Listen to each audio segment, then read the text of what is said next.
géopolitique à BFM TV, une chaîne dont vous avez peut-être entendu parler. Et donc, je vais toucher à la question médias et terrorisme puisque la chaîne où je travaille depuis 10 ans est énormément épinglée, étudiée, critiquée sur ce dossier-là.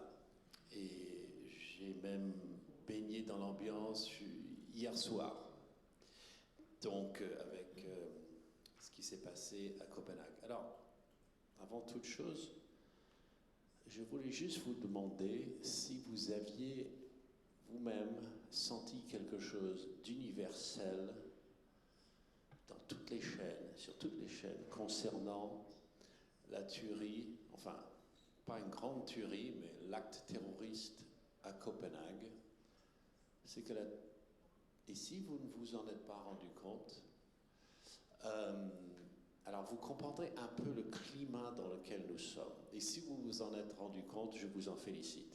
C'est que dès le début de l'incident à Copenhague, tous les médias, je veux dire tous ceux qu'on pouvait remarquer, a pris pour acquis que l'assaillant était un djihadiste.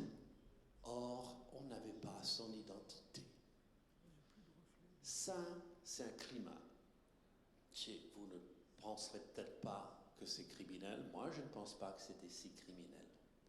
Mais c'est un peu comme ça qu'on doit deviner dans la presse audiovisuelle de manière très très rapide. On ne peut pas faire un colloque pour savoir. Parfois, on devine. C'est bien, c'est mal, je vous la juge. Deuxième petit rappel, le 11 mars 2004 à Madrid, les attentats ferroviaires, la plupart des médias ont passé peut-être 14 heures à accuser implicitement ETA.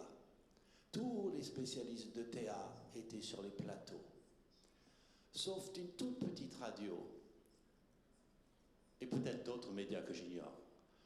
Parce que moi, j'étais aux manettes ce soir-là, et j'ai dit, ça ne sent pas ETA. J'ai un tout petit peu connu ETA. Ça n'a pas l'odeur. C'est Al-Qaïda. Et j'ai cherché un spécialiste, Claude Moniquet d'ailleurs, qui était d'accord. Et donc, ma petite radio où j'étais n'a pas annoncé que c'était ETA. On a dit c'est possible, mais c'est aussi possible que ce soit ceux dont on n'a pas parlé avant le lendemain à 11h. Donc pour vous dire, on doit beaucoup deviner dans notre métier. Et comme c'est rapide, on fait des erreurs. Voilà. Donc ça, c'est une première focalisation. Deuxièmement, on va aller dans le terrorisme. On m'a posé la question il y a quelques jours. On m'a dit, est-ce que votre chaîne ne pousse pas au terrorisme? Bon, j'ai trouvé ça un peu piquant. Alors je me suis demandé, est-ce que ma chaîne dit, faites un attentat, c'est une très bonne chose? Ça, c'est de l'incitation directe. Ou bien, vous qui voulez faire un attentat, vous êtes des sous-hommes. Ok, je suis un sous-homme, je me venge, je fais un attentat.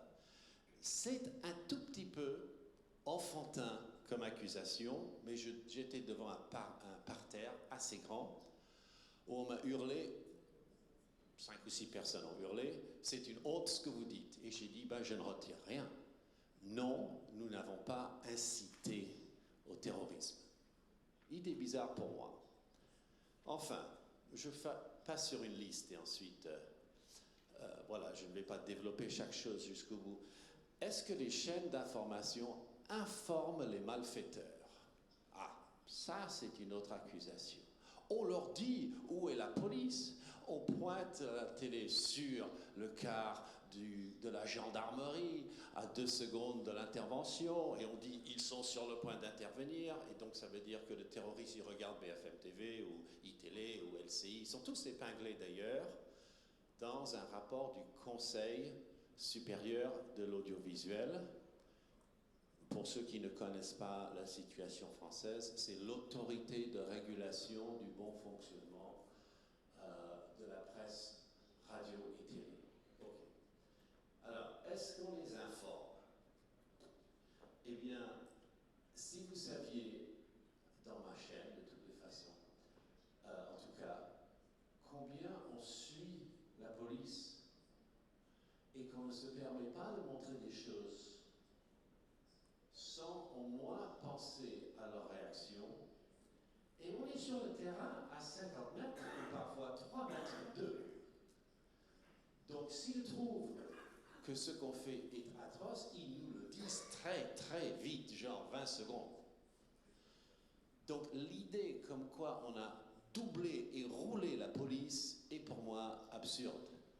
Même si par moment, et les policiers, il y en avait des centaines, c'était pas juste 5 ou 6 gendarmes dans leur coin, la police a informé par SMS, très souvent, nos spécialistes nous ont dit ce qu'on pouvait évoquer et ce qu'on ne devait pas évoquer. Avec ça, on a fait quelques erreurs de quelques secondes, par-ci, par-là. Peut-être qu'on a trop montré l'intervention à Dammartin, qui était un endroit où il y avait les frères Kouachi. Mais rien de tout cela n'était fait dans une sauvagerie dégénérée et forcenée. Même si moi-même, je ne suis pas toujours enchanté par la méthode du tout info, du all news. Donc voilà, est-ce qu'on a informé les malfaiteurs de ce que ça faisait la police? Je crois que vraiment très peu, mais c'est pas impossible dans l'absolu. Voilà. Quelle est notre relation avec les autorités dans une affaire de terrorisme? La plupart du temps, la police peut nous demander de ne pas montrer telle ou telle chose pendant X minutes. Et dans presque tous les cas, en fait, dans tous les cas, mais je n'ai pas fait l'étude exhaustive, nous avons obtempéré. Donc, encore une autre légende qui pour moi n'a pas beaucoup de sens. N'excluons pas la possibilité que la police utilise des chaînes, balance une fausse info, pour que le malfaiteur voie la fausse information et soit désorienté. Ça, ils l'ont fait. Je ne vais pas vous dire quand et quoi, et je suis, après tout, chroniqueur politique et pas reporter de choc. Voilà. Ensuite, 2 derniers points sur les médias que je connais et le terrorisme, c'est la société civile. Je n'ai pas besoin de répéter ce qu'a dit Alistair, c'était très bien, et tous les autres qui parlaient essentiellement quand on a parlé de l'audiovisuel. Mais que doit-on faire si on est grand rabbin de France pendant un attentat? Que doit-on faire si on est l'un des intellectuels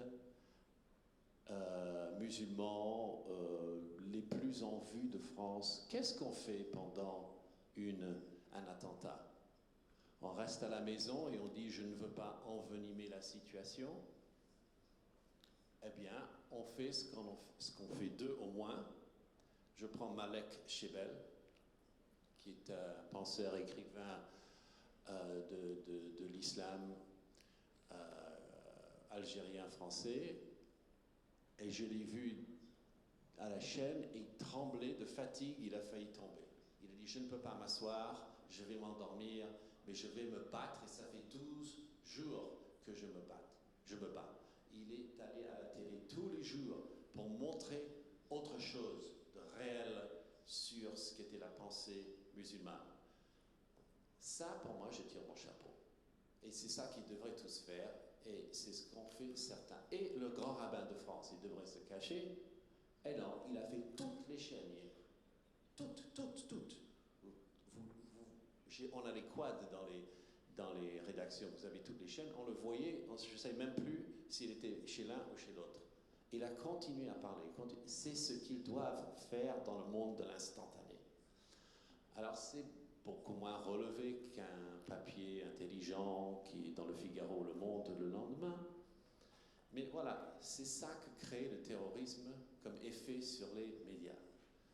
Voilà. Donc tout ceci est horriblement imparfait. Mais on ne peut pas faire mieux, sinon on éteint et on ouvre à 20 heures, on éteint et on ouvre à 7 heures, on éteint et on ouvre à 13 heures. Mais ce n'est pas notre métier. Et puis, une dernière chose sur les pudeurs. Ok, il y a une grosse question, est-ce qu'il faut flouter tel visage, est-ce qu'il faut montrer un cadavre, il y a toutes ces choses déplorables. Bon, triste, je veux dire.